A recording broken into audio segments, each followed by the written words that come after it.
Start करिए aunty. शुक्ल ध्यान प्रचंडाग्नि संदग्धाखिल कर्मकं वर्धमानं जिनं नत्वा पश्चिमं तीर्थनायकं बालानां हितबुद्ध्याहं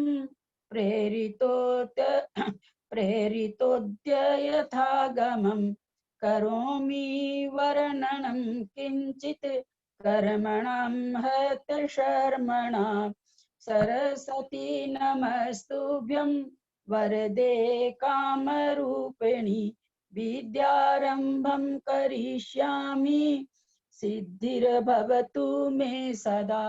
द्वादशांग जिनवानी माता की जय। कर्णान योग ग्रंथराज की जय।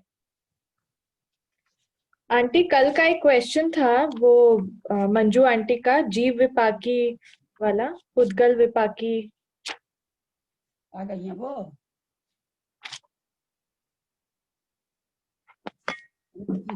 आ गई है क्या? नहीं आए तो नहीं है।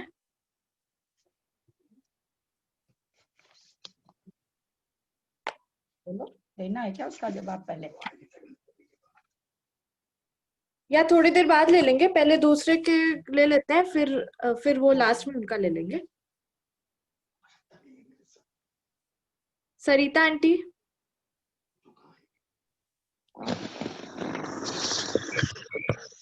जय जय जिनेंद्र ललिता जी।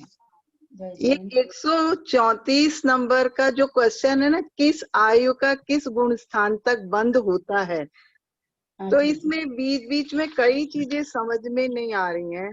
अब जैसे इसमें कई जगह योग्य क्यों, मतलब एक जगह ऐसे कि ये योग्य है, तिर्यंच आयु बंद योग्य है, तो योग्य है तो इसमें नियम नहीं है, ऐसा होता है क्या? और ये तेजस कायिक और वायु कायिक जीव कौन से हैं? और ऊपर एकेंद्रीय, इसमें कई चीजें ऐसे एकेंद्रीय का कहीं बोला है फिर बोले कि नहीं बंद होगा, समझ नहीं आ रहा कुछ इसमें मुझे। ठीक है, मैं इसको फिर से ऐसे भी आज लेने ही वाली थी, अच्छा हुआ आपने प्रश्न कर दिया। आंटी पहले और फिर क्वेश्चंस ले लेते हैं, और भी लोगों के क्वेश्चंस हैं, तो फिर आप पढ़ाई के साथ साथ 134 से स्टार्ट कर दीजिएगा। ठीक है। Jetty uncle. मेरा प्रश्न ये था कि प्रश्न नंबर 97 में प्रशस्त और अप्रशस्त व्यायु गति, तो ये इसका समझ में नहीं आया, प्रशस्त कौन सी और अप्रशस्त कौन सी? प्रशस्त और अप्रशस्त विहायो गति कौन सी है? पक्षी में तो हम नहीं जान सकते, लेकिन हम जानवरों में जानते हैं। जैसे कहते हैं ना कि किसी की चाल देख के कहते हैं देखो इसकी चाल हथनी जैसी है, यानी हाथी की चाल सुंदर होती है। किसी की चाल देख के कहते क्या घोड़े जैसे चलते हो, अपने लोग बोलचाल की भाषा में कहते हैं, तो इसका मतलब उसकी चाल सुंदर नहीं है। प्रशस्त विहायो गति, जो चाल सुंदर होती है उसको प्रशस्त विहायो गति कहते हैं। जो चाल देखने में भद्दी होती है, एक पैर कहीं, एक पैर कैसे उठा रहा है, एक पैर कैसे रख रहा है, यह मनुष्य के हिसाब से बोल रहे हैं, उसी तरह पक्षी के हिसाब से भी है। तो जिसकी चाल, विहायो गति का मतलब एक ही है, जिसकी चाल सुंदर है वो प्रशस्त विहायो गति है। मनुष्यों में ही देखिए आप, पीछे से जाते हुए अगर रोड पर खड़े हो जाइए, बहुत सारे पुरुष स्त्री जाते रहते हैं, हम पहचानते नहीं है, फिर भी किसी किसी की चाल बड़ी प्यारी लगती देखने में। किसी किसी बच्चे चलते तो कहते इस बच्चे की चाल कितनी सुंदर है, ये बच्चा कितनी बढ़िया से पैर रखता है। यहाँ प्रशस्त विहायो गति का मतलब चाल में सुंदरता, चाल सुंदर लगना, अच्छी लगना। अप्रशस्त विहायो गति जैसे घोड़े वगैरह की चाल है, कूदते हुए चलना, हर कैसे चलना, वो अप्रशस्त विहायो गति कहलाएगी। तो ये हम लोगों में सब में इसका उदय है। जिसकी चाल सुंदर है उसकी प्रशस्त विहायो गति है, जिसकी चाल सुंदर नहीं है वो अप्रशस्त विहायो गति है। लेकिन विहायो गति तो सिर्फ आकाश में जो आकाश में गमन होता है उसके बारे में ही है ना, तो यहाँ दिया ना, इसीलिए तो कहा ना कि इसका उदय सबके होता, न केवल पक्षियों के। विहाय माने आकाश, कोई भी कुदगल चले, पक्षी, सॉरी कुदगल नहीं, कोई किसी भी तरह का पक्षी चले या मनुष्य चले, आकाश में उड़ता हो या गाय बैल चलती हो या आप हम चलते, हम लोग सभी आकाश में ही चलते हैं। हम किसी पर्वत के अंदर नहीं चलते हैं, हम आकाश खाली जगह को शून्य को आकाश कहा है ना। इसके अच्छा। प्रदेश दिखाई तो देते नहीं, सूक्ष्म है, और ये सबको अवगाहना देता है, हम लोगों को भी अवगाहना दे रखा। तो हम कहाँ चल रहे हैं? हम आकाश में चल रहे हैं। अगर एक रूम में खूब फर्नीचर ठसाठस भर दिए जाए और उस रूम में आपको एक कोने से दूसरे कोने में जाने कहा जाए तो जा सकेंगे? नहीं जा सकेंगे। जाने के लिए खाली स्थान चाहिए, यानी आकाश का प्रदेश चाहिए, शून्य चाहिए। तो इसलिए विहाय मतलब आकाश होता है। हम लोग की इसलिए इसमें लिख दिया, न केवल पक्षियों की, इसका उदय सबको होता है, जो चलते हैं, जो जितने भी जीव चलते हैं सबके लिए, सब में ये प्रशस्त विहाय गति का उदय है। प्रशस्त और अप्रशस्त विहाय गति का उदय है। मतलब यहाँ आकाश का मतलब आकाश तत्व है, आकाश का मतलब नभ नहीं। नहीं, ऊपर वाला जो अपने लोग वो है भी नहीं, वो जो नीला रंग का दिखाई देता है वो आकाश है भी नहीं। हाँ। अन्य मत के हिसाब से आकाश है। अपने लोग, हम लोगों के जैन आगम में ये कहा जाता है कि वो पुद्गलों का प्रचय है, समूह है, जो हमें नीला नीला सा दिखाई दे रहा है।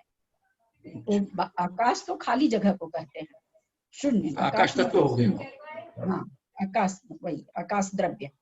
आकाश द्रव्य तो वास्तव में खाली स्थान को कहते हैं, तभी तो सबको अवगाहना देता है। हाँ, बराबर। ठीक है, आ गया समझ में। कविता आंटी।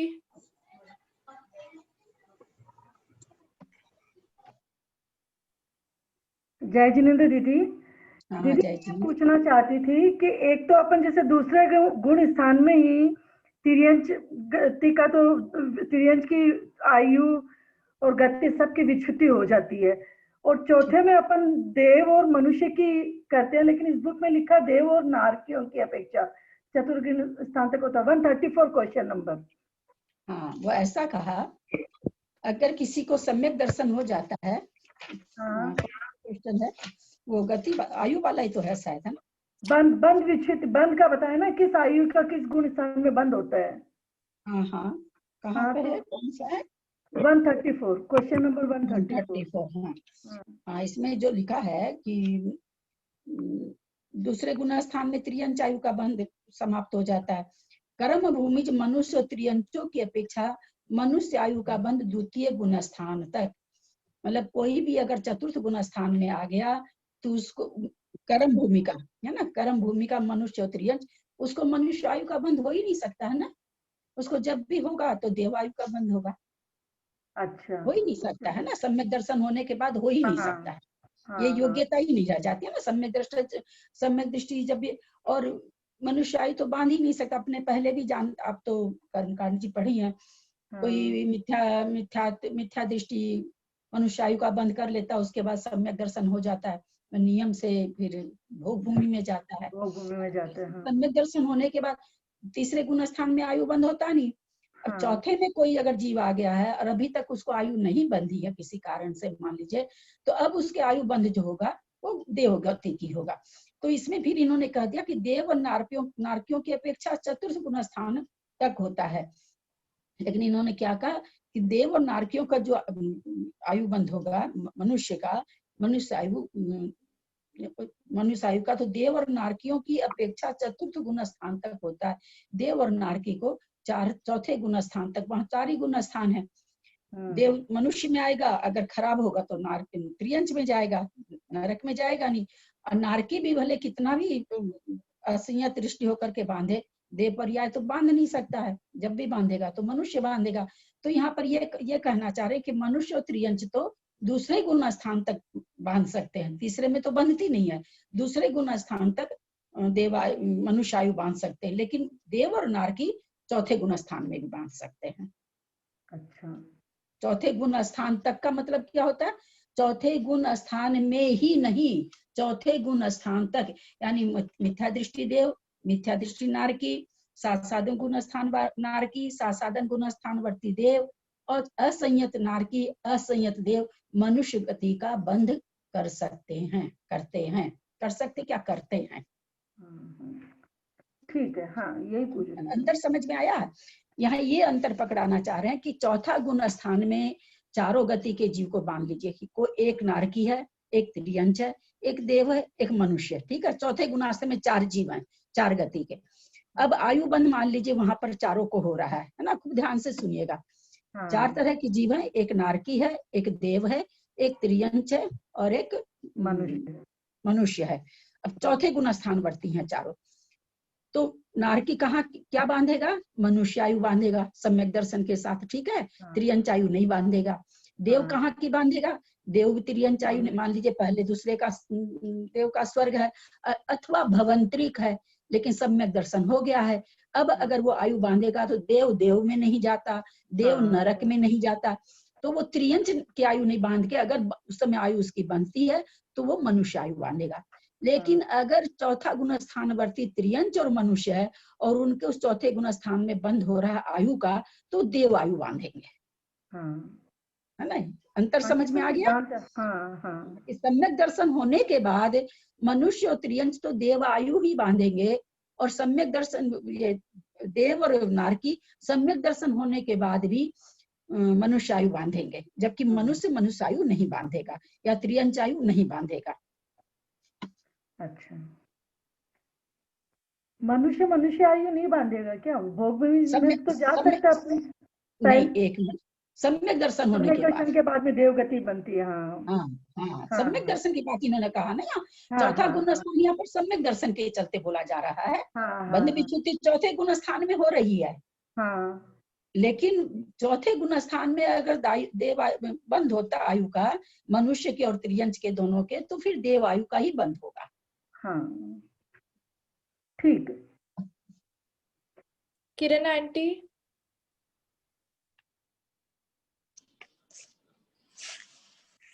हाँ ललिता जी, मैं ये पूछ रही थी कि ये प्रश्न नंबर तो मुझे मालूम नहीं, पर आपने बताया था कि जो दर्शनोपयोग और ज्ञानोपयोग जो होता है, तो पहले दर्शनोपयोग होगा, बाद में ज्ञानोपयोग होता है। ये हमारी पकड़ में नहीं आता है, पर पहले दर्शनोपयोग के तत्क्षण ज्ञानोपयोग हो जाता है। पर मान लीजिए कि अगर हमने किसी चीज को देखा नहीं है, दूर से ही हम उसको फील कर रहे हैं, जैसे कोई चीज की खुशबू आ रही है या दुर्गंध आ रही है, तो हम उसका अंदाज लगा लेते हैं कि भाई जैसे कहीं दाल की कोई चीज पक रही हो या कोई और भी कोई दुर्गंधित वस्तु, तो हम ऐसे हमारे ज्ञान में आ जाते हैं कि नहीं यही वाली चीज हो गया है। तो फिर इसको क्या नाम दिया गया है, बताया आपने शायद?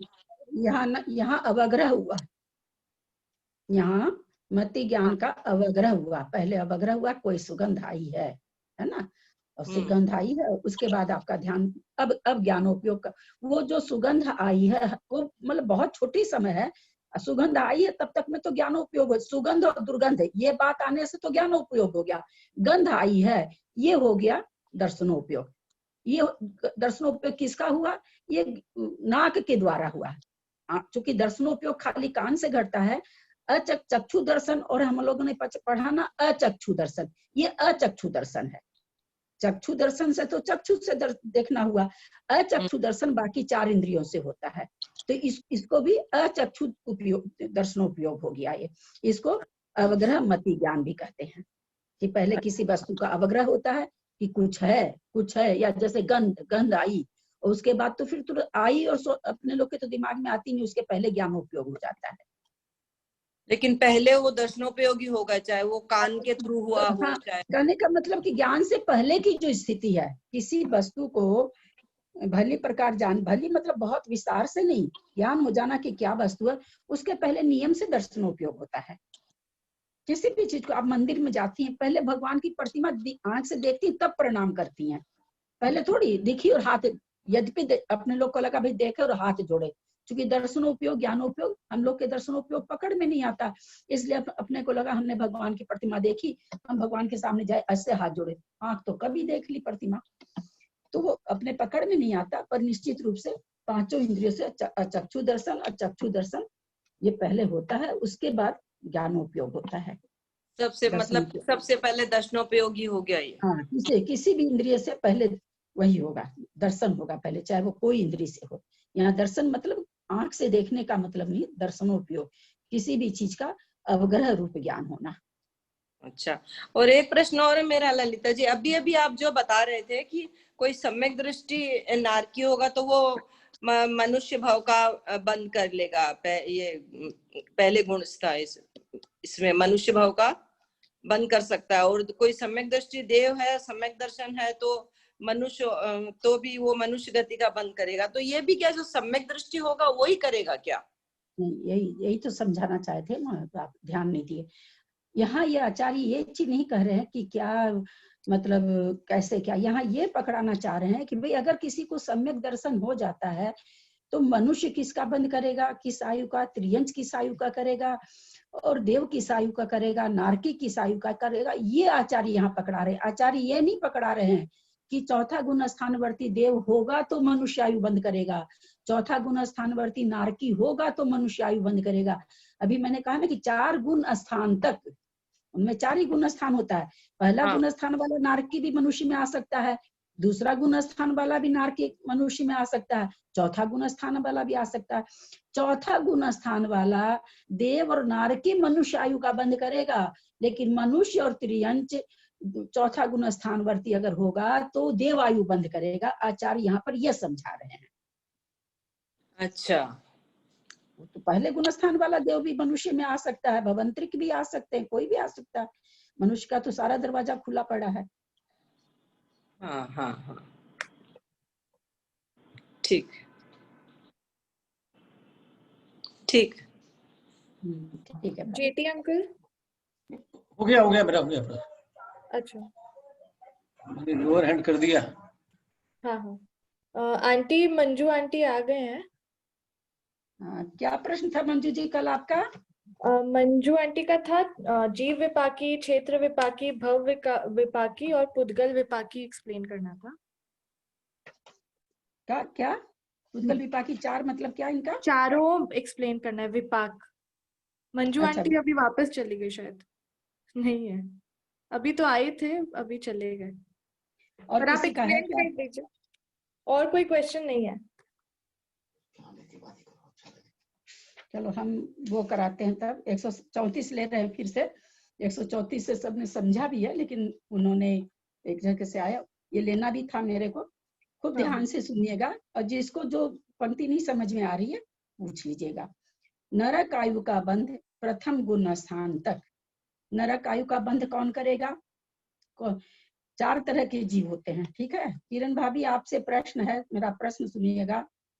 नरक आयु का बंध कौन सा जीव करता है? 4 गति के जीव में कौन से गति का जीव नरक आयु का बंध कर सकता है?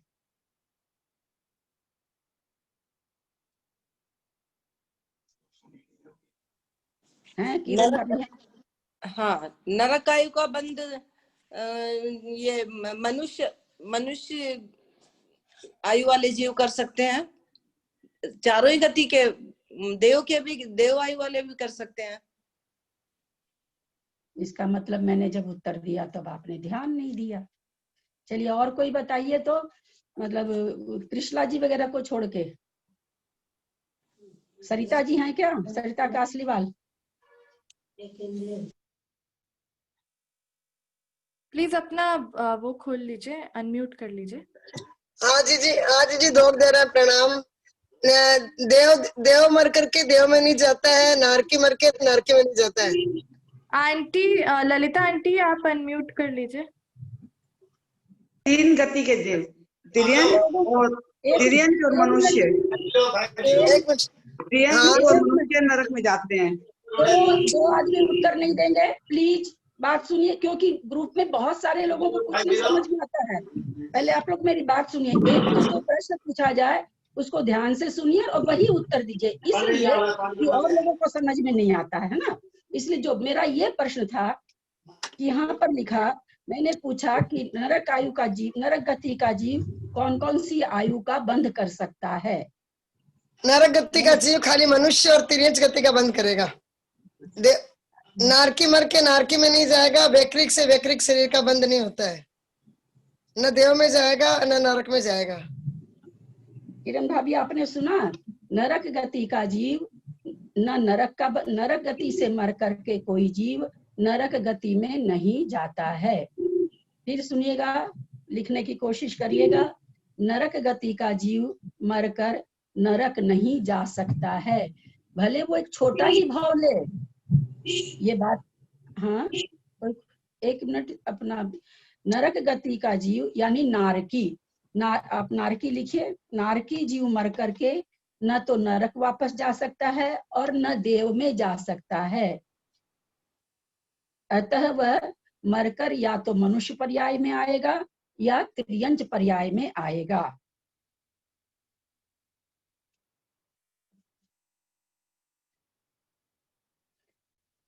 उसी प्रकार देव मर करके पुनः देव में जन्म नहीं ले सकते और देव नियम से नरक नहीं जाते।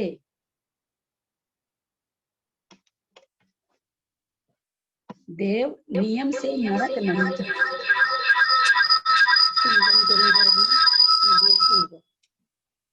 देव नियम से नरक नहीं फिर से बोल दीजिए प्लीज। हाँ, मैं फिर से बोल रही हूँ। नारकी आंटी वापस बोलिए, समझ में नहीं आ रहा है।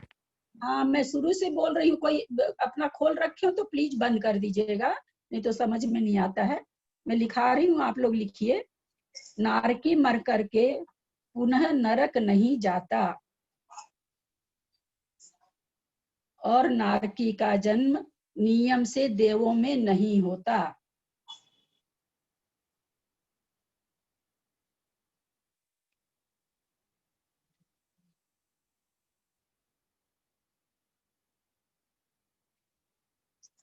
देव भी मरण को प्राप्त कर वापस देव में नहीं जन्मते।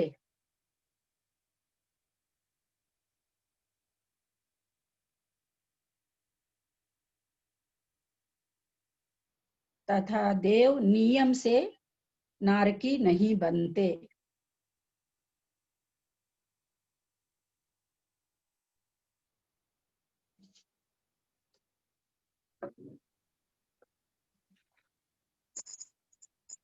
ये बात, ये सेंटेंस समझ में आ रहा होगा सबको? आंटी आपने क्या बोला, देव मरकर वापस देव में नहीं जाते? हाँ, देव में वापस जन्म नहीं होता उनको। एक बार कोई और पर्याय से फिर भले चले जाएंगे, पर देव मरा पुनः देव बन जाए ये संभव नहीं है। उसी तरह नारकी मरे और पुनः नारकी बन जाए, ऐसा नहीं होता है। भले वो लोग एक छोटा ही भाव और दूसरा धारण करें।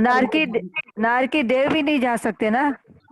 हाँ, देव नारकी नहीं बनते, नारकी देव नहीं बनता, नारकी नहीं बनता, देव नहीं बनते। ये सिद्धांत है। ललिता जी, मैंने आपका क्वेश्चन उल्टा समझ लिया कि नारकी नरक से निकल के कौन जीव किसमें नहीं जा सकता। मैं सोचा कौन नरक में नहीं आ सकते, उल्टा पकड़। तो अब मैं पुनः आपसे प्रश्न पूछ रही हूँ, आप उसका उत्तर दीजिए किरण भाभी। नारकी नरक से मरेगा तो कहाँ जन्म लेगा? किस गति में जन्म लेगा? कहाँ मतलब किस गति में जन्म लेगा? मनुष्य गति में और त्रियंज गति में। हाँ, ठीक है। ठीक, अब सबको समझ में आया होगा, है ना? कि अगर कोई नारकी मरता है तो नियम से देव मरकर फिर देव में नहीं जन्मेगा, वो एक निगोदिया जीव हो जाएगा, त्रियंच में जन्मेगा और मनुष्य गति में जन्मेगा। मनुष्य देव मरकर मनुष्य गति में जाएगा या त्रियंच गति में जाएगा, नरक में नहीं जाएगा। नरक में नहीं जाएगा, ठीक है, एकदम बिल्कुल। तो अब ये प्रश्न अपने समझ रहे हैं। और मनुष्य मर करके कहाँ जा सकता है? चारों जगह जा सकता है। लिख लीजिए, यहाँ मरण का जब लिख ही रहे हैं तो चारों व्यवस्था लिख लीजिए। त्रियंच भी मर के मनुष्य बन सकता है, देव बन सकता है और नारकी बन सकता है।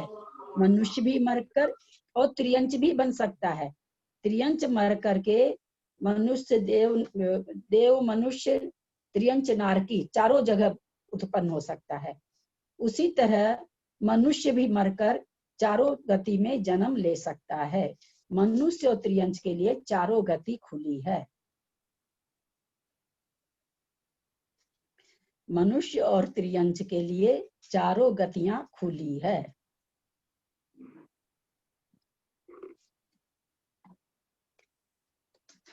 मनुष्य भी मरकर चारों गति में जन्म ले सकता है और त्रियंच भी। हाँ, तिर्यंच नहीं, मनुष्य भी मरकर चारों गति में जन्म ले सकता है और तिर्यंच भी मरकर चारों गति में जन्म चारों ले गति में सकता है। जन्म ले सकता है। हाँ हाँ हाँ,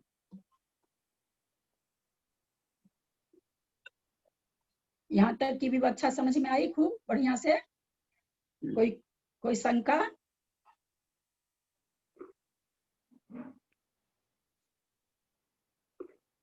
आगे चले? हाँ आंटी।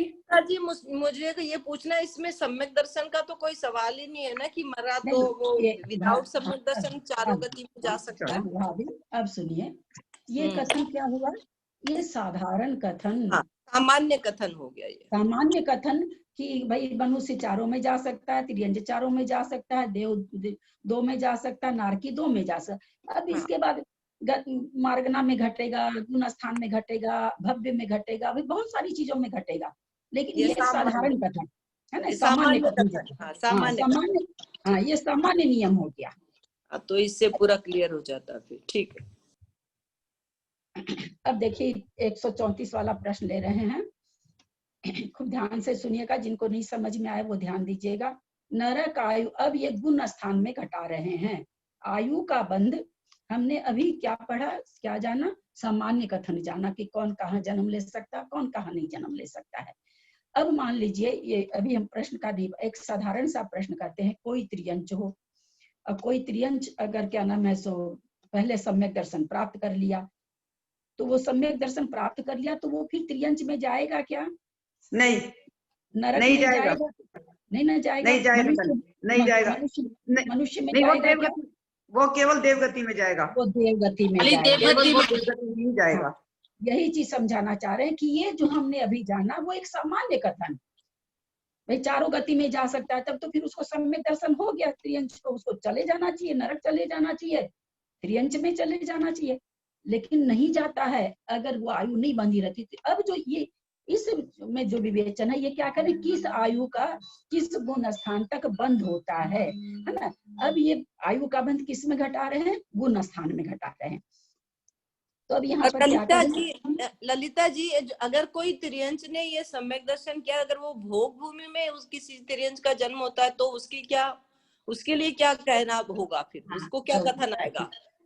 उसका कथन आएगा ना कि उसने पहले ही त्रियंच आयु बांध ली, पीछे सम्यक दर्शन हुआ, तो ये पीछे आगे का कथन आ गया। हाँ ठीक है, समझ। सम्यक दर्शन होने के बाद मात्र एक देव आयु का बंद होता है, ये भी सिद्धांत लिख लीजिए। सम्यक दर्शन होने के पश्चात अगर आयु का बंद होता है, देव को और इसको नहीं, नारकी को नहीं, ये तो जाते ही नहीं, ध्यान रखिएगा। त्रियंच को, तो नारकी की बात तो एकदम सिद्धांत है कि देव नारकी नहीं बनेगा, नारकी नारकी नहीं बनेगा, देव देव नहीं बनेगा, देव नारकी नहीं बनेगा, ये तो सिद्धांत अटल है।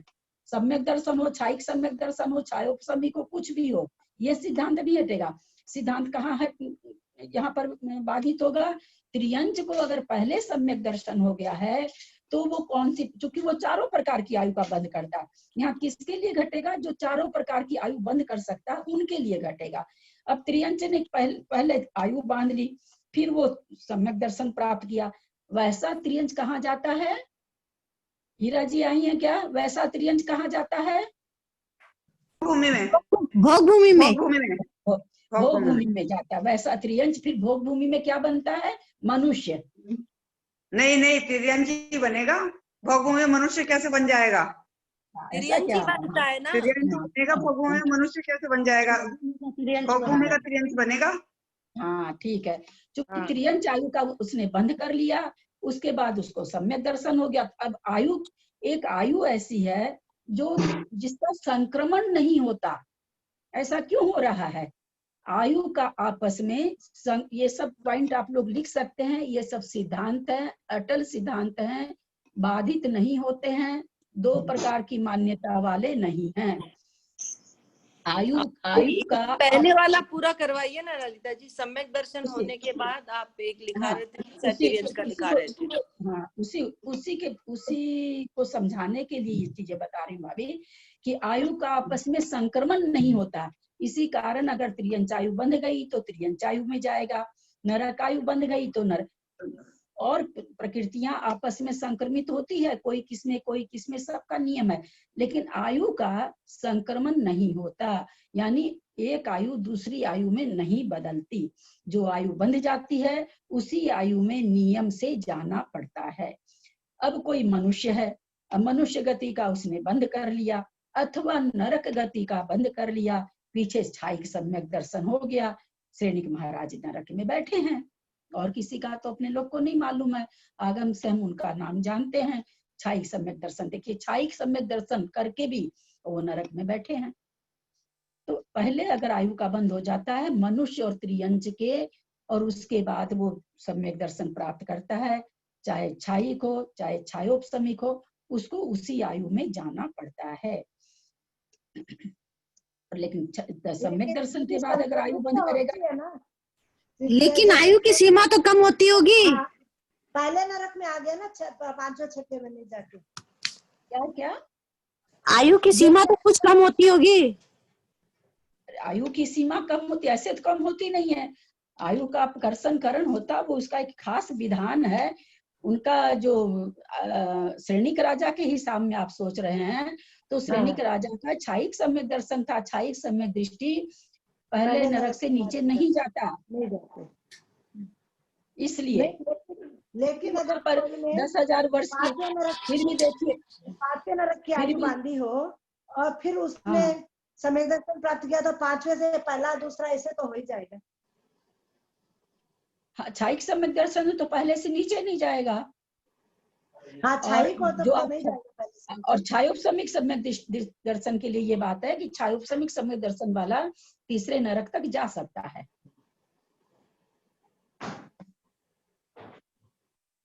लेकिन छायिक सम्यक दर्शन, और छायिक सम्यक दर्शन के साथ राजा श्रेणिक का इतना आयु का कर्षण करण हुआ, अवलंबन करण उसको कहते हैं, कर्षण नहीं करते हैं, अवलंबन करण हुआ।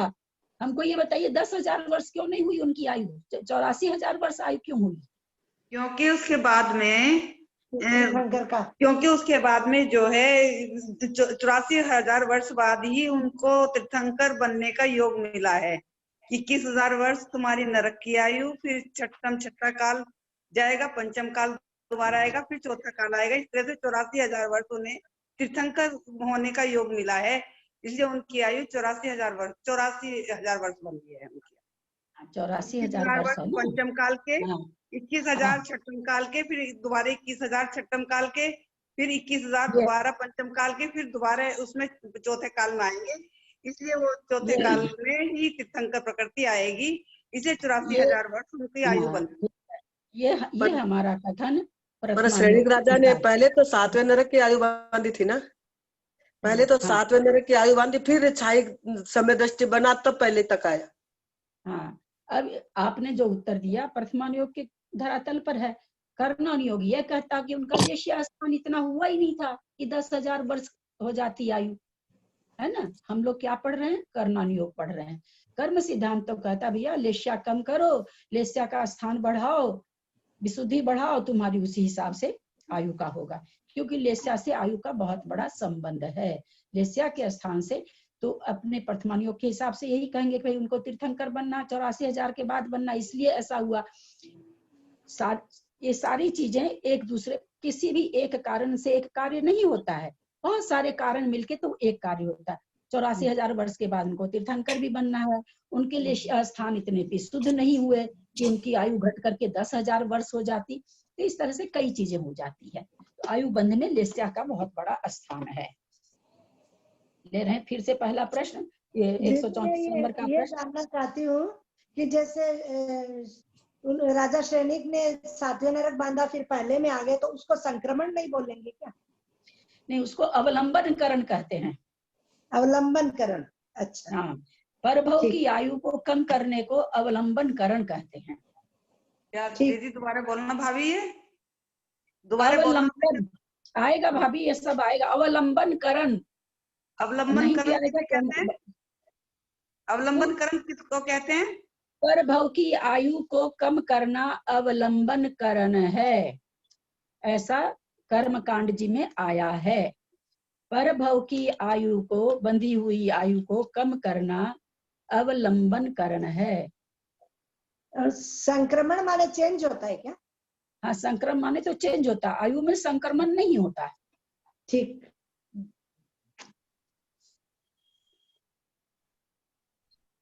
जितनी अभी चर्चा हुई अपने लोग में, सबको समझ में आया होगा।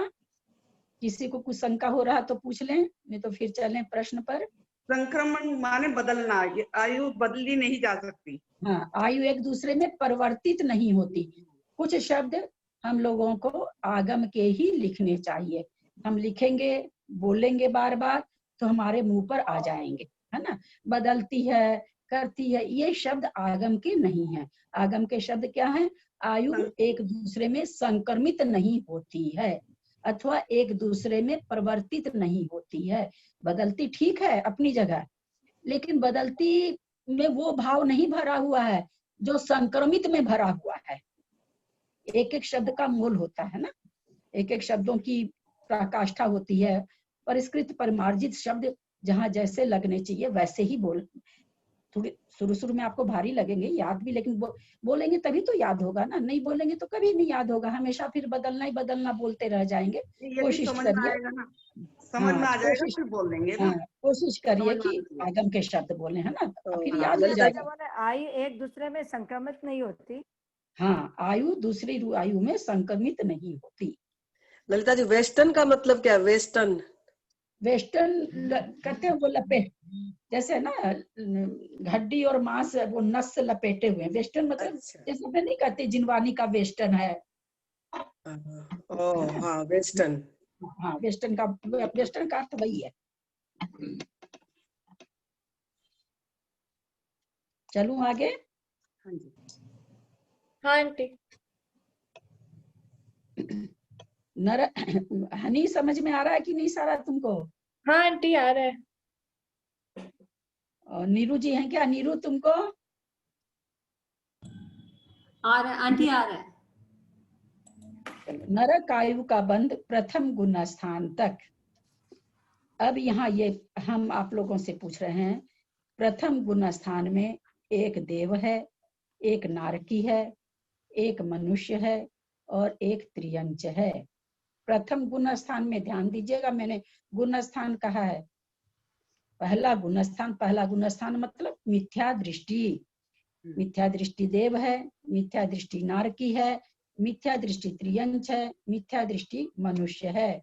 जेठी भाई साहब, आप बताएं, ये चारों मिथ्या दृष्टि मरकर कहाँ जाने की संभावना है? एक एक की बताइए। देव मिथ्या दृष्टि है, कहाँ जाएगा आप हमको बताइए। मैं बताती हूँ। नहीं, जिनसे पूछा जाए प्लीज, रिक्वेस्ट, विशेष रिक्वेस्ट, क्योंकि फिर और लोग नहीं सीख पाते हैं, सबको सिखाना है ना। अच्छा, ठीक है। अब त्रिशला जी वगैरह इस सब का उत्तर देंगे तो फिर और लोग देव क्या बोलेंगे? हाँ बोलिए। देव मर के कहाँ जाएंगे? कोई देव मरकर नरक में जा। हाँ, देव इच्छा दृष्टि देव है तो वो मरकर नरक में नहीं जाएगा, या तो मनुष्य बनेगा या तिर्यंच बनेगा। और मनुष्य और तिर्यंच मिथ्या दृष्टि है तो नरक में जाएंगे। नरक में यदि वो मिथ्या दृष्टि है तो वापस नरक में नहीं जाएगा, मनुष्य या तिर्यंच बनेगा। आपने उत्तर बहुत अच्छा दिया, लेकिन थोड़ा सा गड़बड़ हो गया। मनुष्य और त्रियंच मिथ्या दृष्टि होने पर भी चारों गति में जा सकते हैं। अगर हम ऐसा निकालें, अभी है ना हाल में और कहीं भी इस चीज पर मतलब मुंह से निकल गया, किसके मुंह से निकला शायद। हाँ, अब मैं सब, आप शाम वाले स्वाध्याय में हैं क्या? पुरुषार्थ सिद्धि उपाय में हैं क्या? नहीं है। उसमें ये चीज सोनू जी के मुंह से निकल गया कि ना अनंत मिथ्या दृष्टि या अनंतानुमति मर करके नरक जाएगा, जो कि उन्होंने गलत बोल दिया था। मिथ्या दृष्टि मनुष्य और त्रियंच चारों गति में जा सकता है ना। ऐसा कोई बंधन नहीं है, क्योंकि जो आयु बांधेगा उसी में चला जाएगा ना। लेकिन देव अगर मिथ्या दृष्टि भी है तो मर करके देव में भी नहीं जाएगा, नारकी में भी नहीं जाएगा, त्रियंच और मनुष्य में जाएगा। उसी तरह अगर त्रियंच मिथ्या दृष्टि मर रहा है तो कहाँ कहाँ जा सकता है? चारों गतियों में। किसने जवाब दिया भाई? जेठी भाई साहब से पूछा जा रहा, प्लीज जो जानते वो ना दें, प्लीज रिक्वेस्ट करती हूँ, बहुत विनय पूर्वक, है ना। थोड़ा सा समझ में नहीं आता ना लोगों को करती।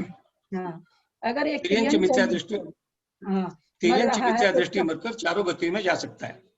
ठीक है, बहुत अच्छा। तो अब ये क्या है, यहाँ गुण स्थान, प्रथम गुण स्थान मतलब मिथ्यात्व का गुण स्थान। तो क्या करें, नरक आयु का बंध प्रथम गुण स्थान तक होता है। कोई भी जीव, अब अपने ये जान गए हैं कि देव तो प्रथम गुण स्थान के हिसाब से विवक्षा, हम बार बार इस चीज को ले रहे हैं। प्रथम गुण स्थान मिथ्या दृष्टि देव भी है, नारकी भी है, मनुष्य भी है, त्रियंच भी है। इन्होंने क्या कहा, नरक आयु का बंध प्रथम गुण स्थान तक। कि नरक आयु का बंध कहाँ होता है, किस गुण स्थानवर्ती, किन गुण स्थानवर्ती को होता है, तो पहले गुण स्थानवर्ती को ही होता है। आगे के गुण स्थान में किसी को भी नरक आयु का बंध नहीं होगा। सेंटेंस को समझने की कोशिश करिए। पहले गुण स्थान तक ही नरक आयु का बंध होगा। किसको होगा, न देव को होगा, न नारकी को होगा, मनुष्य अथवा त्रियंच को होगा। पहले गुण स्थान में अगर मनुष्य है और अगर त्रियंच है तो उनको नरक आयु का बंध हो सकता है। अगर पहले गुण स्थान से आगे निकल गया मनुष्य और त्रियंच तो उसको भी नरक आयु का बंध नहीं होगा। मैं फिर इस सेंटेंस को पढ़ती हूँ। नरक आयु का बंध प्रथम गुण, एक गुण स्थान की विवेचन अब चल रहा है, प्रथम गुण स्थान तक। यानी कोई पहली दृष्टि हमारी ये जानी चाहिए कि नरक आयु को कौन बांध, जैसे ही नरक आयु चालू हुई वहां सबसे पहले हमारे दिमाग में ये घंटी बजनी चाहिए कि नरक आयु को कौन बांध सकता है। अब हमारे घंटी बजी दिमाग में कि नरक आयु को या तो मनुष्य बांध सकता है या त्रियंच बांध सकता है। तो ये 4 अक्षर का पहले तो उत्तर मिला हमको, नरक आयु का उत्तर मिला कि नरक आयु को कौन बांध सकता है, तो मनुष्य या त्रियंच। अब आगे चल रहे मनुष्य या त्रियंच बांध रहा, कहाँ कौन सा मनुष्य त्रियंच बांध सकता है नरक आयु, तो फिर उसका उत्तर मिला पहले गुण स्थान तक। यानी मिथ्या दृष्टि मनुष्य अथवा मिथ्या दृष्टि त्रियंच नरक आयु को बांध सकता है। एकदम यहाँ तक समझ में आ गया, गुण स्थान तक आया कि नहीं सबको। नरक आयु का बंध प्रथम गुण स्थान तक। दृष्टि जीव बांध सकता है, और गति भी तो बांध सकता है ना। नरक आयु का बंध प्रथम गुण स्थान में मिथ्या दृष्टि जीव बांधता है। हेलो आंटी, आंटी आपने क्या लिखा है, नरक आयु का बंध प्रथम गुण स्थान में मिथ्या दृष्टि जीव बांधता है। नहीं, मिथ्या दृष्टि मनुष्य या त्रियंच, मिथ्या दृष्टि मनुष्य या त्रियंच। ये पहला गुण स्थान है, प्रथम गुण स्थान है, इसलिए ये मिथ्या दृष्टि है। मतलब ललिता जी इसमें गुण स्थान से ये मतलब लेंगे ना कि जो ये गुण स्थान वर्ती है वो मिथ्या दृष्टि होंगे ना, मतलब वैसे लिया जाएगा ना। हाँ हाँ वही होगी मिथ्या दृष्टि, जिनको सम्यक तो नहीं है मिथ्या दृष्टि। अगर वो आयु, देखिए यहाँ पर फिर आप लोग को नहीं, मिथ्या दृष्टि है कि नहीं, पर गुण स्थान वर्ती है, मतलब नहीं अरे अभी मान लीजिए, अभी मान लीजिए गुण स्थान वर्ती। हाँ नहीं, गुण स्थान वर्ती का मतलब जो मिथ्या दृष्टि है। मिथ्या तो गुण स्थान में कौन रहेगा, जो मिथ्या दृष्टि है वही तो रहेगा ना। सम्यक दृष्टि का तो चौथा गुण स्थान होगा। मनुष्य मिथ्या दृष्टि जी मनुष्य त्रियंच में बांधता है ना। इसमें ऐसे नहीं बोल सकते हैं क्या, संसार के समस्त प्राणी जब तक सम्यक दर्शन नहीं तब तक वो मिथ्या दृष्टि है। तो सभी कोई जान रहे हैं। नहीं, उस बच्चे से वो नहीं समझ रहे, मेरी समझ में वो गुण स्थान को ले रहे हैं। हाँ तो इसीलिए तो कह रहे हैं कि गुण स्थान, यहाँ पर गुण स्थान वर्ती का मतलब क्या, मिथ्या दृष्टि। हाँ तो प्रथम गुण स्थान वर्ती मिथ्या दृष्टि हुआ ना। हाँ हाँ, मतलब मेरा कहने का वही मतलब है कि प्रथम गुण स्थान वर्ती मिथ्या दृष्टि हुआ तो उसी के हिसाब से घटेगा ना, मिथ्या दृष्टि के हिसाब से ही ना। हाँ मिथ्या दृष्टि जीव जितने प्रथम गुण स्थान वर्ती या मिथ्या दृष्टि जितने भी मनुष्य और त्रियंच हैं वे नरक आयु का बंध कर सकते हैं, केवल वे ही कर सकते हैं और कोई नहीं। अगर मिथ्या और गति में भी जा सकते हैं ना। हाँ कर सकते हैं मतलब और गति में भी जा सकते हैं। हाँ गति में जा सकते हैं। आप यहाँ पर जो विवेचन हो रहा है आप समझिए, यहाँ विवेचन 2 चीज में करा जा रहा है। गुण स्थान को लेकर के और आयु को लेकर के।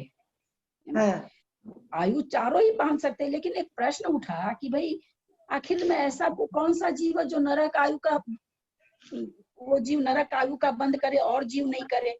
तो हुआ भाई पहला गुण स्थानवर्ती जीव है जो नरक आयु का बंद कर सकता, आगे वो बंद नहीं कर सकता। किसी को नरक जाने की इच्छा हो तो भैया तुम पहले गुण स्थान में जाके बंद करो, दूसरे चौथे पांचवें में तो नहीं होगा, और मनुष्य त्रियंच होने पर ही होगा। तो यहाँ पर ये इसका मतलब ये हुआ प्रथम गुण स्थान में कहने का मतलब कि आगे के गुण स्थानों में नरक आयु का बंध नहीं होगा।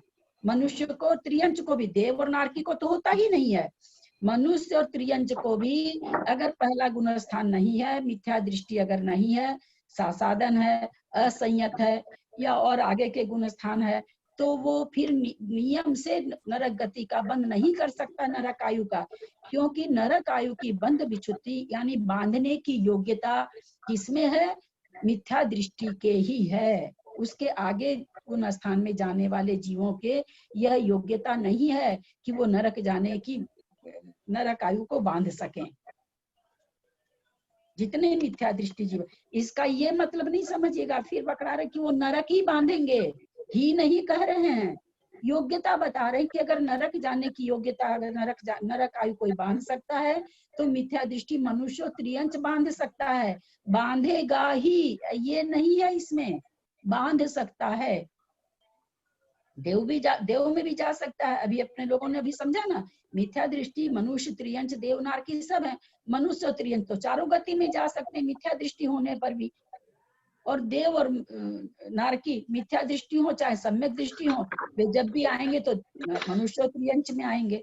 तो यहाँ पर आचार्य ये कहना चाह रहे हैं कि पहले गुण स्थानवर्ती जितने भी जीव हैं, वो अगर पहले गुण, जितने जीव प्रथम मिथ्यात्व गुण स्थान में है, तो नरक आयु का बंध मनुष्य और त्रियंच कर सकते हैं, बाकी कोई नहीं कर सकता है। उसके आगे के गुण स्थानों में नरक आयु का बंध नहीं है, बंध विच्छुति हो जाती है।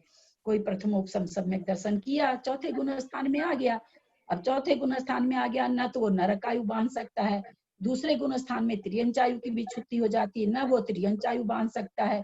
मनुष्य आयु की विच्छुति यद्यपि चौथे गुण स्थान में है, लेकिन सम्यक दृष्टि मनुष्य और त्रियंच मनुष्य आयु नहीं बांधते, देव आयु बांधते हैं।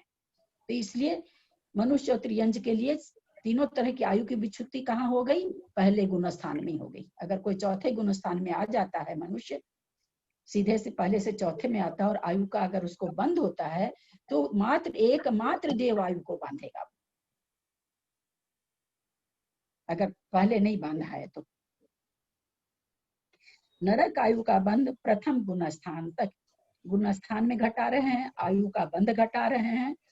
ऊपर प्रश्न क्या है? किस आयु का बंध किस गुण स्थान तक, मतलब कहाँ तक होगा, उसके आगे नहीं होगा, बंद होता है।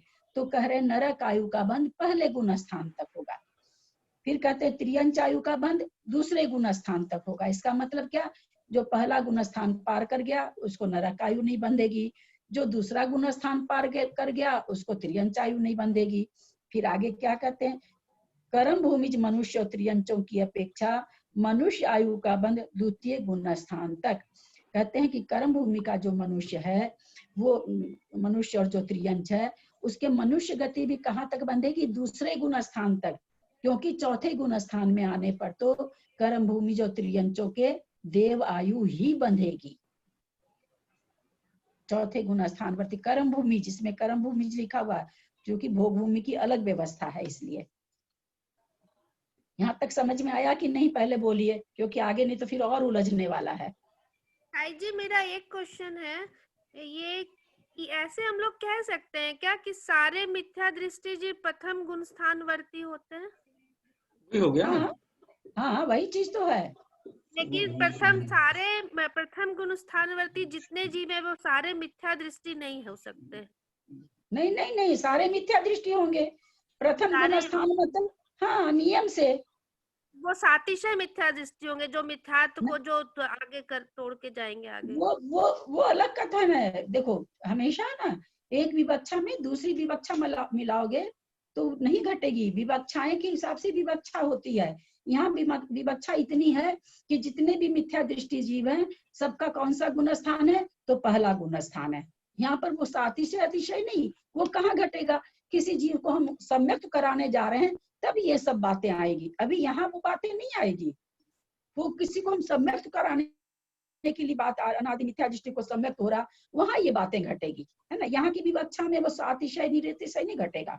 यहाँ सिर्फ एक ही चीज है कि जिसको भी मिथ्या दृष्टि जितने भी जीव हैं सबका पहला गुण स्थान है।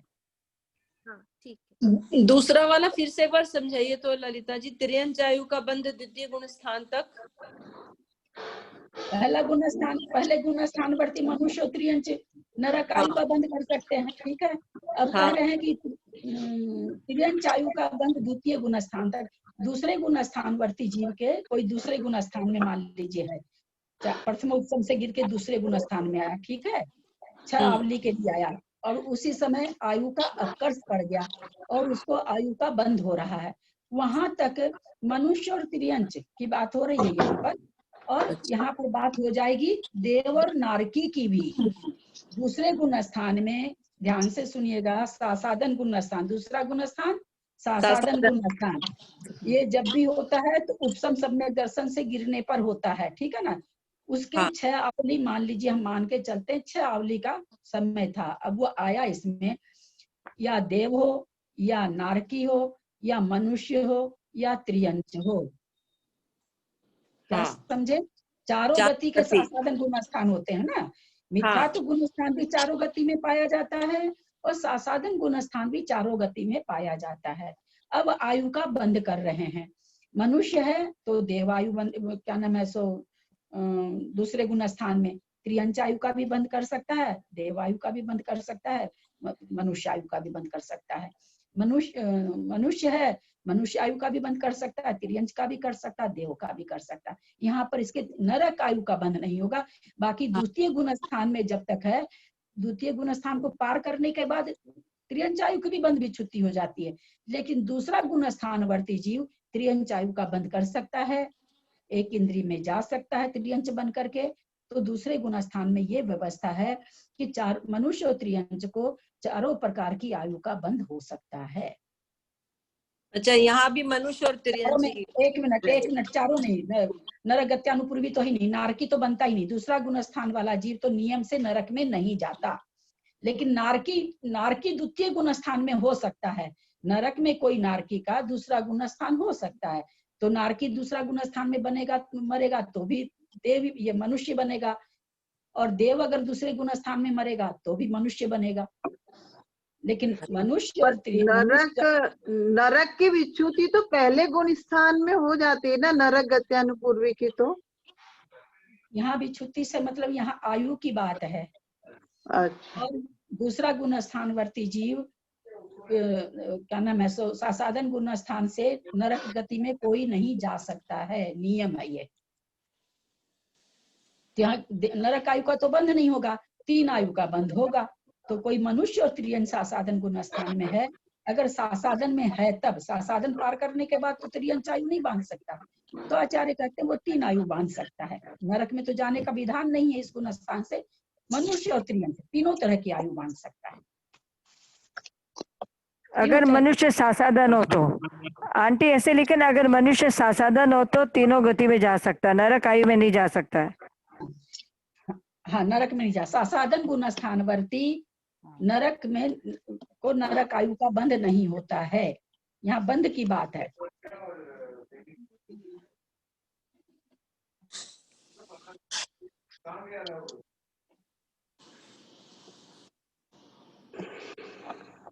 बाकी तीनों आयु का बंध हो सकता है, यथा योगी जिसके, जैसे देव को मनुष्य आयु का होगा, नारकी को मनुष्य आयु का होगा, त्रियंच और मनुष्य को देवायु का भी हो सकता है। खाली नरक का नहीं होता बस। हाँ, नरक नहीं जाता, बस नियम से नरक नहीं जाता।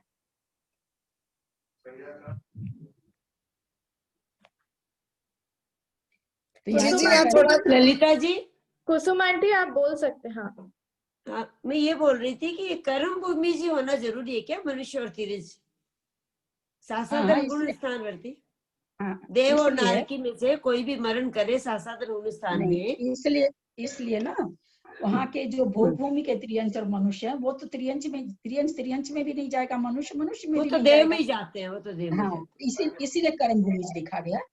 हाँ, देव और इसी नारकियों कारण की अपेक्षा बात कर रही हूँ मैं। सासादन गुण स्थान में मरण करे तो हाँ। कर्म भूमि जी मनुष्य तिरंज होंगे ना?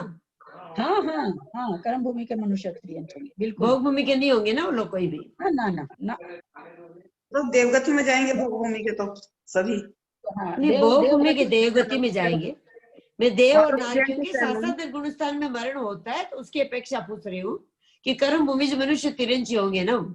हाँ, भोग भूमि नहीं होंगे ना वो लोग? ना।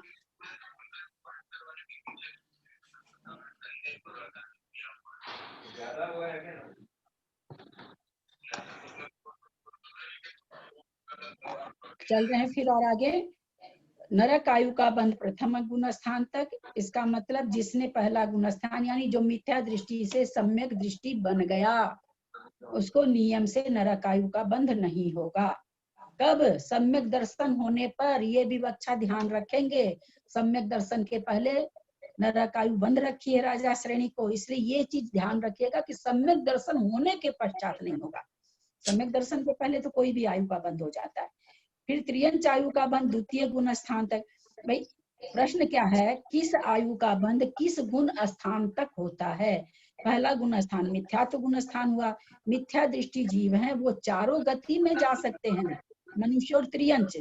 लेकिन नरक गति में अगर किसी को जाना है तो मिथ्या दृष्टि जीव ही जा सकता है। यहाँ पर ये बताना चाह रहे हैं कि उस गुण स्थान में उसके बाद नरक आयु की विच्छुत्ति हो जाएगी, उसके बाद वो बंधने योग्य नहीं रह जाएगी। कोई भी जीव उसको जो सासादन में चला गया, असंयत में चला गया, तो फिर वो नरक आयु का बंध नहीं कर सकता है। त्रियंच आयु का बंध द्वितीय गुण स्थान तक। दूसरे गुण स्थान के अंतिम समय में त्रियंच आयु की बंध विच्छुत्ति होती है। कोई दूसरे गुण स्थान में जो जीव है वो त्रियंच आयु का बंध कर सकता है। कर्म भूमि मनुष्य और त्रियंच की अपेक्षा मनुष्य आयु का बंध द्वितीय गुण स्थान तक। ऐसा क्यों? कर्म भूमि मनुष्य और त्रियंच का मनुष्य आयु का बंध कहते हैं द्वितीय गुण स्थान तक। माने क्यों कहा ऐसा? क्योंकि चौथे गुण स्थान में अगर आ जाता मनुष्य और त्रियंच तो केवल देवगति ही बांधता है, देव आयु ही बांधता है। उस अपेक्षा से कहा गया कि कर्म भूमि का अगर मनुष्य और त्रियंच है तो वो उसका मनुष्य आयु का बंध भी द्वितीय गुण स्थान तक होगा। ऐसा क्यों कहा? क्योंकि इसलिए इसका अलग से विवक्षा करी गई कि मनुष्य और त्रियंच की जगह अगर हम देव और नारकी कर देते हैं कि देव और नारकी, तो देव और नारकी तो क्या नाम है, सो मनुष्य आयु का बंध चौथे गुण स्थान में भी कर सकते हैं। तो ये केवल मनुष्य के लिए ये बना, ये जो नियम बना केवल मनुष्य और त्रियंच के लिए बना। देव तथा नारकियों की अपेक्षा चतुर्थ गुण स्थान तक। वही मनुष्य आयु का बंध का देव और नारकी को कहाँ तक होगा? तो बोल रहे चौथे गुण स्थान तक। लेकिन मनुष्य और त्रियंच का मनुष्य आयु का बंध कहाँ तक होगा? तो दूसरे गुण स्थान तक। तीसरे गुण स्थान में आयु का बंध नहीं होता है। चौथे गुण स्थान में देव आयु का बंध होगा मनुष्य और त्रियंच को। इसलिए मनुष्य और त्रियंच को तो अगर दूसरे गुण स्थान में बंध होगा तो भी मनुष्य आयु का नहीं होगा, और देव और नारकी को चौथे गुण स्थान में भी त्रियंच और मनुष्य का बंध होगा, मनुष्य आयु का बंध होगा। जी एक प्रश्न हो गया, जो सासाधन गुण स्थान में मनुष्य और त्रियंच का बंध होगा तो सासाधन गुण स्थान तो सम्यक तो से गिरने से बनेगा ना, तब वो कैसे उसको मनुष्य त्रियंच होगा बंध? उसकी विवक्षा है सरिता जी। उसके समय में डिवाइड दे दे कि इतने समय मरता है तो देव बनता है नियम से, इतने मनुष्य त्रियंच के लिए है वो, इसके लिए देव और नारकी की बात नहीं चल रही यहाँ पर। इतने समय के अंदर मरता है तो मनुष्य बनेगा, इतने समय के अंदर मरेगा तो नियम से त्रियंच बनेगा। इस तरह से उस गुण स्थान का भी विभाग किया हुआ है। वो विभाग मुझे नहीं याद है, वो विभाग किया हुआ है। इस गुण स्थान में इतने समय तक मरने से तो देव ही बनेगा, इतने समय में मरेगा तो मनुष्य बनेगा, इतने समय में मरेगा तो त्रियंच बनेगा। क्योंकि सासाधन गुण स्थान से इति भ्रष्टाचार्य तो अपर्याप्त अवस्था में सम्यक दर्शन ही मान रहे हैं। वीरसेन स्वामी को नहीं पसंद है, यति भ्रष्टाचार्य को पसंद है तो वो मान रहे हैं, तो सासाधन गुण स्थान से भेज रहे हैं तभी तो। जैन सिद्धांत कोश में है ये वर्णन, ललिता जी मैंने पढ़ा था। शासादल का इतने भाग में जाए तो तिरिंच में इतने भाग में नहीं उसमें है, पढ़ा हम भी नहीं। कहीं पढ़े थे लेकिन निर्णय हमारी सिद्धांत इसमें कोर्स में मैंने देखा था, शासादल की विवक्षा पढ़ी थी तो उसमें। आंटी तीसरे गुण स्थान में आयु बंध नहीं होता है क्या? ना। चलिए तो इसको समझाते ना, आयु बंध नहीं होता है। क्या नहीं होता आयु का बंध? कोई भी आदमी मरता है तो मर के किसी आयु में जाएगा ना। हाँ।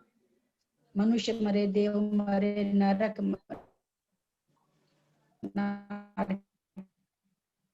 मरे, हाथी घोड़ा मरे, कहाँ जाएगा ये उसके मरने के पहले निर्धारित हो जाता है। मतलब इसका क्या हुआ, मरने के पहले वो आयु बांध लेता है नियम से। मान लो अगर नहीं बांधे तो हम कहते चलो नहीं बांधेगा, अब मरण कर गया, आयु बांधा नहीं, अब वो कहाँ जाएगा बोलो, कहाँ रहेगा, आकाश में कहाँ रहेगा वो। अच्छा। तो इसलिए मरने के पहले कोई आयु बांधो उसको बांधना पड़ता है। मान लो कोई आयु नहीं बांधा, 8 कर्ष काल अभी आएंगे, ये सब सारी चर्चा आएगी, नहीं बांधा तो मरने के अंतर्मुहूर्त पहले नियम से आयु का पहले बंद होता है, फिर वो अंतर्मुहूर्त विश्राम करता है, फिर उसका मरण होता है। तो आयु जब तक नहीं बंधती है किसी का मरण नहीं हो सकता है। अकाल मरण से जो मरते हैं, जो कहते हैं बिना मृत्यु के मर गए, उनको भी पहले आयु बंद तो करना ही पड़ता है, नहीं तो विग्रह गति तो मात्र 2 समय 3 समय की तो है भी नहीं, तरस की 2 समय की है, कहाँ जाएगा उसके बाद। तो उसी को कहा जाता आयु बांधना। आयु किस समय कौन सी आयु बनती है, आयु का बंद होना। आयु का बंद आयु का हमेशा बंध नहीं होता है। कहाँ किसका बंद होता है, कहाँ किस आयु का बंद नहीं होता है, ये इस प्रश्न में बताया जा रहा है। तो तीसरे गुण स्थान का नाम मिश्र गुण स्थान है, उसमें आयु का बंध भी नहीं होता, मरण भी नहीं होता, मारणांतिक समुद्घात भी नहीं होता, किसी गत्यानुपूर्वी का उदय भी नहीं होता। क्योंकि गत्यानुपूर्वी का उदय कहाँ होता है, हीरा जी हैं क्या? गत्यानुपूर्वी का उदय कहाँ होता है नीरू? गत्यानुपूर्वी का उदय कहाँ होता है? मैं बोलूं? नहीं नीरू? नहीं आंटी, नहीं याद आ रहा। हनी? हाँ आंटी, गत्यानुपूर्वी का उदय विग्रह गति में होता है, जब कोई जीव मर के ठीक है, बस इतना ही उत्तर है। क्योंकि तीसरे गुण स्थान में मरण नहीं है इसलिए विग्रह गति भी नहीं है, ठीक है। इसलिए तीसरे गुण स्थान में मरणांतिक समुद्घात नहीं होता, मरण नहीं होता, आयु बंध नहीं होती और अनुपूर्वी का उदय भी नहीं होता, ये सिद्धांत है। अब त्रियंच के चतुर्थ और पंचम गुण स्थान में तथा मनुष्य के चतुर्थ और सप्तम गुण स्थान तक देव आयु का ही बंध है। क्योंकि हमने इसके नीचे क्या पढ़ा कि नरक आयु का विच्छुत्ति हो गई, मिथ्या दृष्टि से जैसे ही गुण स्थान से ऊपर आया, दूसरे गुण स्थान में त्रियंच आयु का बंध का विच्छुत्ति हो गया, और कर्म भूमिज मनुष्य के दूसरे ही गुण स्थान में मनुष्य आयु का भी विच्छुत्ति हो गई। तो यहाँ पर अब क्या कह रहे हैं कि त्रियंच के चतुर्थ, तीसरे में बंद होता नहीं, पहले और दूसरे में हम लोगों ने क्या जाना कि नरक आयु की विच्छुत्ति हो गई, त्रियंच आयु की भी विच्छुत्ति हो गई, और मनुष्य और त्रियंच के लिए मनुष्य आयु की भी विच्छुत्ति हो गई। समझने की कोशिश करिएगा, मनुष्य और त्रियंच के लिए ऐसे सामान्य से पहले गुण स्थान में नरक आयु की विच्छुत्ति होती है, दूसरे गुण स्थान में त्रियंच आयु की विच्छुत्ति होती है, चौथे गुण स्थान में मनुष्य आयु की विच्छुत्ति होती है। लेकिन मनुष्य और त्रियंच के लिए चूंकि चौथे गुण स्थानवर्ती जो मनुष्य त्रियंच हैं, अगर अब वो आयु का बंध करेंगे तो वो नियम से देव आयु का ही बंध करेंगे, इसलिए उनके मनुष्य आयु की भी विच्छुत्ति दूसरे गुण स्थान में ही हो जाती है। इसको समझिएगा, दूसरा गुण स्थान नहीं होता है चढ़ने के लिए, पहले से चौथे में कोई आ गया, कोई भी मनुष्य अथवा त्रियंच और उसके आयु का बंध भी नहीं हुआ था, अब उसको आयु का बंध होगा तो उसकी नरक आयु की भी विच्छुत्ति हो गई है, त्रियंच आयु की भी विच्छुत्ति हो गई है, और मनुष्य आयु की भी विच्छुत्ति हो गई। बंध विच्छुत्ति में ध्यान रखिएगा, 3 तरह की विच्छुत्ति होती है, यहाँ पर बंध विच्छुत्ति की बात है। उसको न मनुष्य आयु का बंध होगा, न त्रियंच आयु का बंध होगा, न नरक आयु का बंध होगा। क्यों? कि वो पहले से चौथे में आ गया। अब वो मान लीजिए आयु का बंध करता है तो उसको नियम से देवायु का बंध होगा। ये किस अपेक्षा से कहा जा रहा है? मनुष्य और त्रियंच की अपेक्षा से कहा जा रहा है। तो कहते हैं कि त्रियंच के चतुर्थ माने चौथा असंयत सम्यकदर्शी, पंचम देश संयम कहिए, देश विरत कहिए, वीरता विरत कहिए, तथा मनुष्य के चतुर्थ से सप्तम। यहाँ मनुष्य को क्यों लिया? क्योंकि त्रियंच पांचवा गुण स्थान से आगे नहीं जाता है, इसलिए उसका चौथा और पांचवा लिया। लेकिन मनुष्य का देव आयु का बंध कहाँ तक होता है? मनुष्य के देव आयु की बंध विच्युति 7वें गुण स्थान में होती है। इसलिए यहाँ पर कहा गया कि त्रियंच को तो कहा गया चौथे से 5वें में, और मनुष्य को कहा गया चौथे से 7वें गुण स्थान तक देव आयु का ही बंध होता है, क्योंकि 3 आयु की तो विच्युति हो गई। अब त्रियंच है, चौथे गुण स्थान में भी जाता है, 5वें में भी जाता है, हम लोग जानते हैं। मनुष्य तो और भी आगे जाता है, तो अगर वो कितना भी आगे जाए 7वें गुण स्थान तक ही आयु का बंध होगा। तो कौन सी आयु का होगा? तो आचार्य कह रहे नियम से देव आयु का बंध होगा। तो फिर मनुष्य आयु का दीदी, फिर भाभी, फिर मनुष्य आयु का बंध कौन सी गति में होता है? ये जो मनुष्य आयु का बंध, तो देखिए आप, मनुष्य आयु का बंध चारों गुण स्थायी है, चारों गति में हो सकता है, लेकिन चारों गति में 7वां गुण स्थान, 6ठा गुण स्थान नहीं घटता, 5वां नहीं घटता। देव और नारकी के ये 3 गुण स्थान नहीं होते, 4 तक ही होता है। तो वो भी मनुष्य, वो तो ऐसे भी, वो तो मिथ्या दृष्टि है, तो भी मनुष्य और त्रियंच में आएंगे, उनके पास तो साधन ही नहीं और कहीं जाने का। यहाँ खास करके विवेचन मनुष्य और त्रियंचों का चल रहा है। तो त्रियंच का चौथा और 5वां 2 गुण स्थान हो सकता है, मनुष्य का तो 14 गुण स्थान होता है। तो 14 गुण स्थान अगर चढ़ रहा कोई मनुष्य, तो जो देव 3 की तो विच्युति पहले हो गई आयु की, देव आयु खाली बची थी, तो 7वें गुण स्थान में उसकी बंध विच्युति होती है। 7वें गुण स्थान तक आयु बांधने की योग्यता होती है। नहीं तो ये मनुष्य की जो है, मतलब मनुष्य की विच्युति मतलब दूसरे गुण स्थान में हो जाती है, तो फिर जो मनुष्य आयु की विच्युति चौथे गुण स्थान में होती है, तो वो किसके लिए है? वो देव और क्या नाम है, नहीं, वो जो आप करें, हाँ ठीक है, वो एक सामान्य कथन है। हाँ। मान लीजिए कि कोई ने मनुष्य आयु बांध ली पहले, तो वो एक, जब गुण स्थानों का विवेचन चलता है तो एक सामान्य टेबल दी जाती है ना, एक पहले साधारण सामान्य टेबल की भाई इसमें ये बंद हो रहा है, इसमें ये उदय हो रहा है, इसमें ये। उसके बाद फिर जैसे 14 मार्गना में फिर सारे गुण स्थानों का बंध विच्युति घट जाएगा, सारे गुण स्थानों की उदय विच्युति घटाई जाएगी, सारे गुण स्थानों की सत्व विच्युति घटाई जाएगी एक एक मार्गना में। तो जब मार्गना का आएगा ना, वहां पर फिर ये छांटेंगे। अभी आपको छांट के बता दी, वो एक साधारण विवेचन है कि चौथे गुण स्थान में मनुष्य आयु की बंध विच्युति होती है।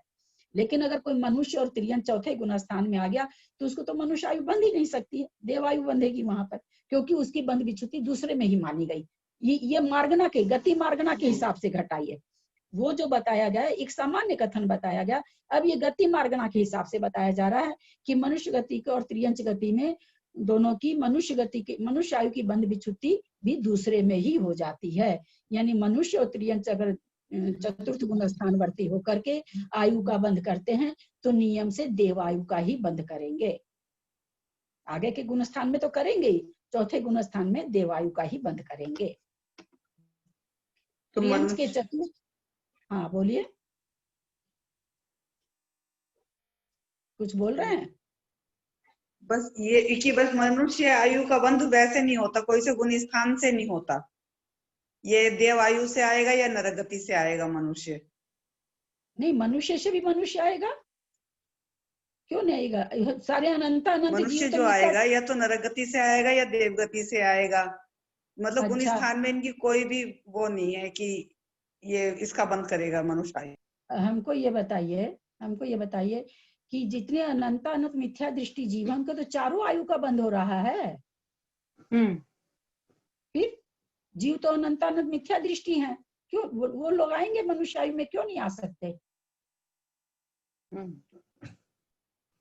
समझ रहे मेरी बात? यहाँ तो चौथा गुण स्थान, इतने अनंत मिथ्या दृष्टि जीव, किनको है चौथा गुण स्थान? किसी बिरले को है। अब वो भी अगर पहले आयु बांध ले तो क्या ठिकाना है। या अथवा छायोपशमिक सम्यक दर्शन है, छायोपशमिक सम्यक दर्शन छूटा हुआ है, अपकर्ष काल पड़ा, आयु बांध लेगा कोई भी। सम्यक दर्शन सहित नहीं बांध सकता है। एक चीज और समझ लीजिएगा कि छायोपशमिक सम्यक दर्शन है और हमारा छूट गया और हमारा आयु का अपकर्ष काल पड़ गया और संजोग से आयु बंद भी हो गया, तो उसमें कोई आयु भी बन सकती है। सम्यक दर्शन सहित देव आयु के सिवा और कोई आयु नहीं बंधेगी। जिस समय मान लीजिए छायोपशमिक सम्यक दर्शन उदय में भी है, हमारा वेदक सम्यक दर्शन उदय में हमारी जो भावनाएं हैं, हमारे जो परिणाम है विशुद्ध चल रहे हैं, उस समय अपकर्ष काल पड़ गया देव आयु आयु का, उसके आयु बंध के लायक लेस्या स्थान भी पड़ गया सब कुछ, और संजोग से आयु का बंध हो जाए तो उस समय फिर देव आयु का बंध होगा। लेकिन छायोपशमिक सम्यक दर्शन छूटा हुआ है, छायिक सम्यक दर्शन होने के बाद तो देव आयु का होगा क्योंकि वो छूटता नहीं है। लेकिन छायोपशमिक सम्यक दर्शन छूटा हुआ है, उस छूटे हुए के दरमियान अगर हमारा आयु बंद होता है तो हमारी कोई भी आयु का बंद हो जाएगा। और पहले दूसरे गुण स्थान में भी, दूसरे में नरक का आयु छोड़ करके तीनों आयु बन सकती है। पहले गुण स्थान में अगर पहले गुण स्थान वर्ती ही मिथ्या दृष्टि ही सारे जीव हैं, उनको तो चारों गति बन सकती, चारों आयु बन सकती है। समझ में आई बात?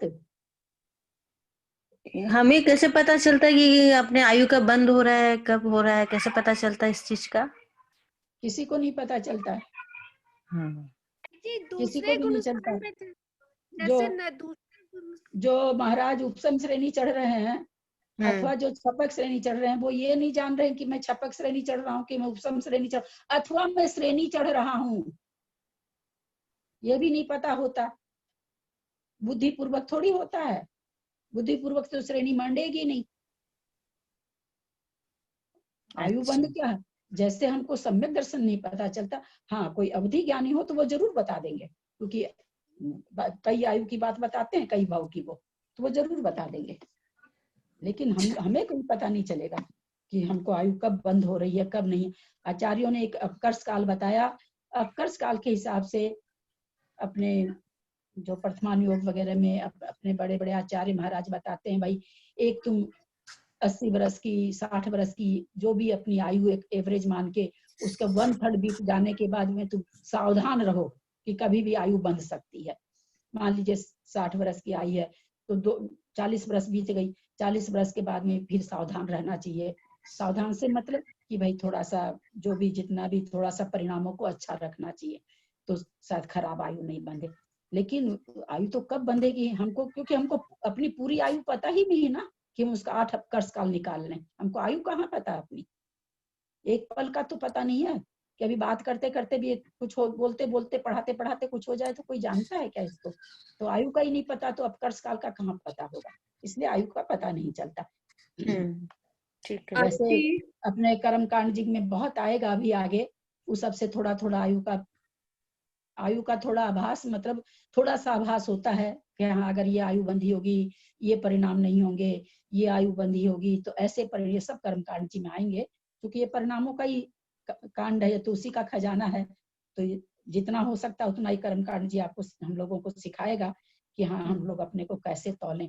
पर वो एक अंदाज मात्र है, वो नियम उसको नियम नहीं बना सकते, है ना, एक प्ररूपना मात्र है, वो नियम नहीं बनाया जा सकता।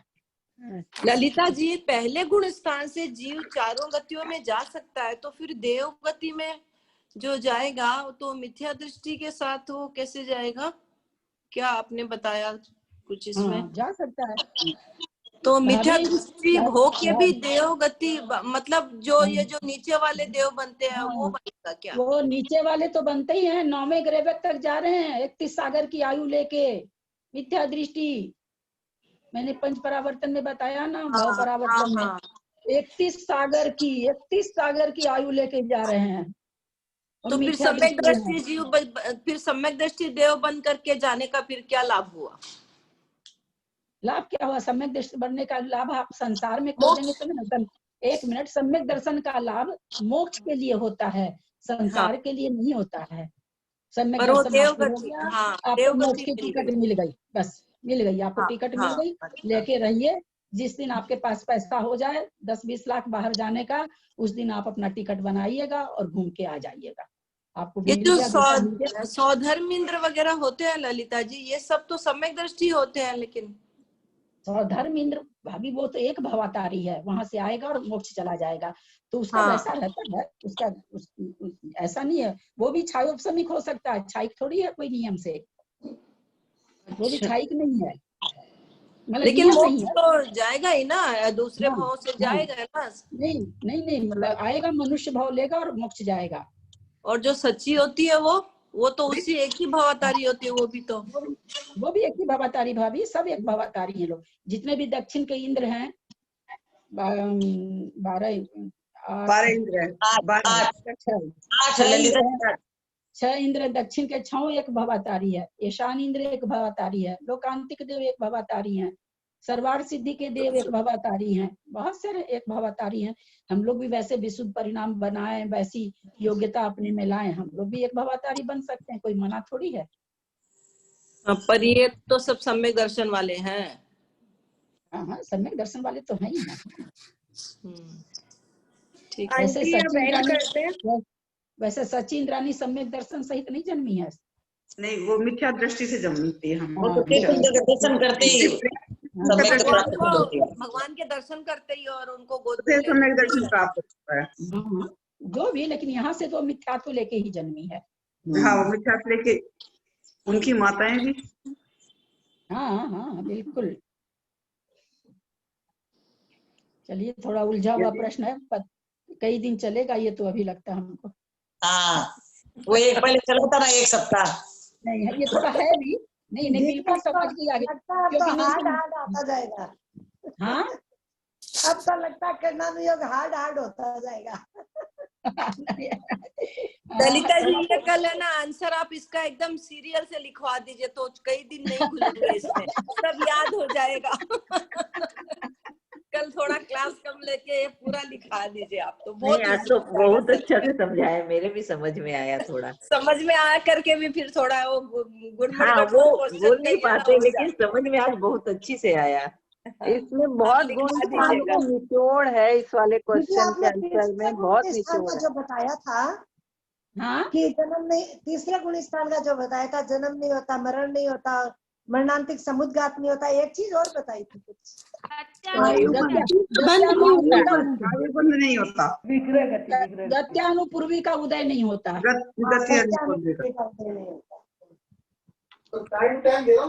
आंटी अब एंड करते हैं। समय हो गया अब ललिता जी, ये बार बार बोलती है बार समय हो गया, आप जिनवाणी स्तुति कर लीजिए। क्या करे तो।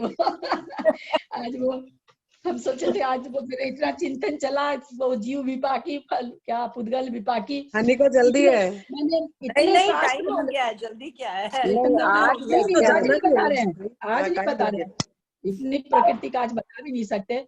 इतना गूगल खोजा, कहीं कुछ नहीं मिला। फिर मैंने उससे इसको कैसे समझाएं, मैंने चिंतन किया इसका खूब कि हाँ भाई, हम इस तरह से लोगों को समझाएं तो शायद समझ में आ जाए कि उनका उत्तर मिल जाएगा।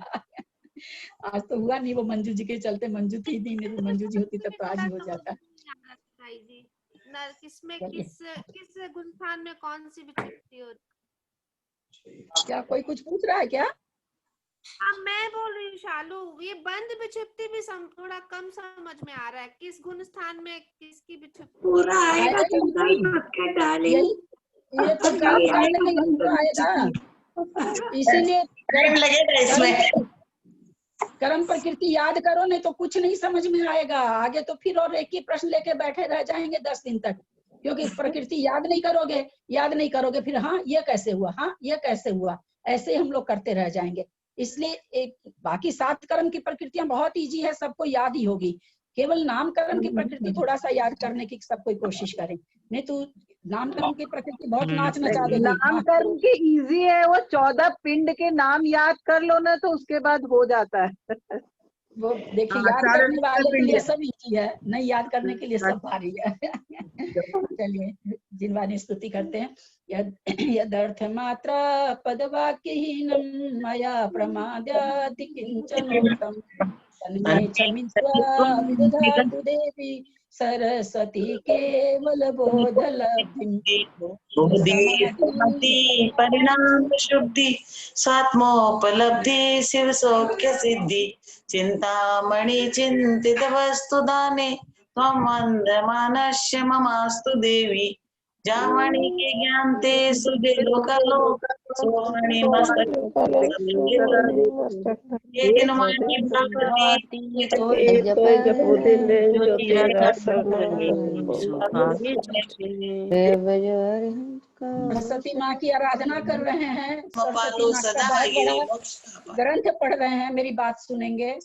मैं सबसे रिक्वेस्ट करके विनय पूर्वक कहती हूँ, जो भी मंगलाचरण पढ़िए, लास्ट की भक्ति पढ़िए, प्लीज मैं थोड़ा सा शुद्ध पढ़िए। मेरे को तो थोड़ा सा शुद्धि थोड़ी, भले मेरे मुंह से उच्चारण न निकले ठीक, अब जीभ नहीं पलटती है, सुधारण जैसे चिंतामणिम है ना, चिंतामणि चिंतामणिम चिंतामणिम बीच में नहीं बोल पा रही, चिंतामणिम है वो ना, चिंतामणि खाली नहीं है। तो थोड़ा सा जिनको ये थोड़ा सामने रख ले, जहां से भी लिखा हुआ आप लोग के पास होगा, उसको ना शुद्ध बोलने की कोशिश करिए। बहुत दोष लगता है, क्योंकि ये इसलिए दोष लग रहा है कि हमको आता है, उतने हमारे में अक्ल है, फिर हम गलती कर रहे हैं। नहीं आता, अज्ञान का दोष नहीं लगेगा कि हमको अक्ल नहीं है तब हम भक्ति पूर्वक माँ को पुकारे, किसी भी शब्द में पुकार लिए, कोई दोष नहीं लगेगा। लेकिन अगर हमको कोई बताने वाला हो और फिर हम अगर गलत पढ़ रहे हैं, हम बहुत बड़ा दर्शनावरणी का कर्म बांध रहे हैं, फिर हमको ज्ञान ही नहीं होगा, हम कितनी मेहनत करेंगे। तो इसलिए मेरी भी ये प्रार्थना, मंगलाचरण थोड़ा सा कोशिश करा करिए सही बोलने का, मेरी आप लोगों से प्रार्थना है। अन्यथा नहीं, कोई भी इस बात को, सबसे मैं क्षमा मांगती हूँ। मैं भी यही बोलती हूँ कि अगर